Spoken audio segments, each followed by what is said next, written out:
Katika mitaa ya manispaa ya Iringa, kuna kikundi cha ngoma za asili kinachoendelea kuvuta hisia za wakazi na wapita njia. Lakini miongoni mwa wanachama wake, kuna mwanadada mmoja ambaye amekuwa gumzo kubwa, si kwa umahiri tu wa kucheza ngoma pekee, bali kwa ujasiri wa kuchezea nyoka hadharani. Jina lake ni Halima Upete. Kwa Halima, kucheza na nyoka si tukio la kubahatisha wala la kushangaza, bali ni matokeo ya mazoezi ya muda mrefu, nidhamu binafsi na uelewa wa kina wa hatari zinazoweza kujitokeza.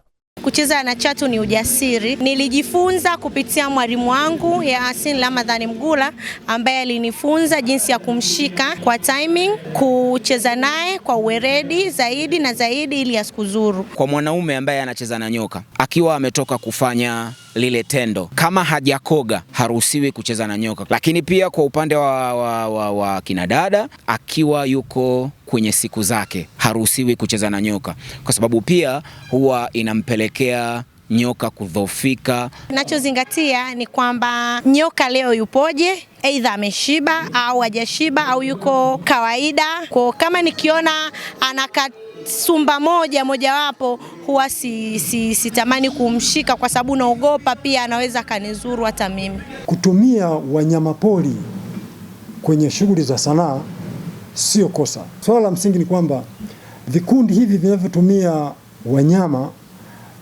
lazima vipate kibali kutoka Wizara ya Maliasili na Utalii.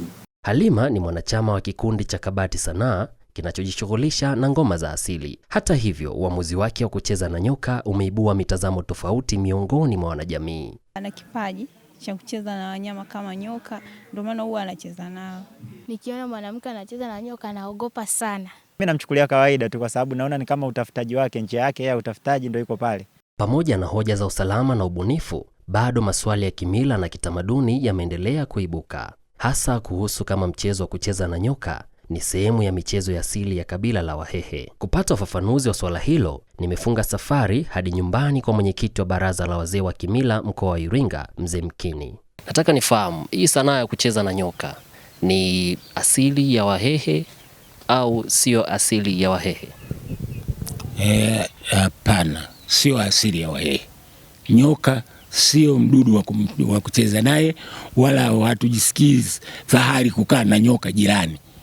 Ni kiumbe ambacho hatukitilii maanani kwamba ni chamana sana hata kwenye michezo ya dansi za Kihehe tunacheza njuga, tunadua. Sanaa ya kucheza na nyoka imekuwa chanzo cha kipato kwa baadhi ya wasanii. Lakini ni kwa namna gani serikali inaendelea kuyawezesha makundi ya sanaa nchini? Serikali huwa ina mfuko wa utamaduni kwa lengo la kutoa mikopo kwa vikundi vyote vinavyojihusisha na shughuli za sanaa. Mmoja ya masharti wanatakiwa kikundi kiwasilishe mali isiyohamishika. Sanaa inabadilika kila siku, ikiibua mjadala kuhusu ubunifu, usalama na mila. Lakini kumbuka, nyoka sio rafiki wa binadamu. Nidhamu, uangalifu na heshima ndio funguo wa kuonyesha kipaji bila hatari. Raj Madope, Kasri la Kikeke, Iringa.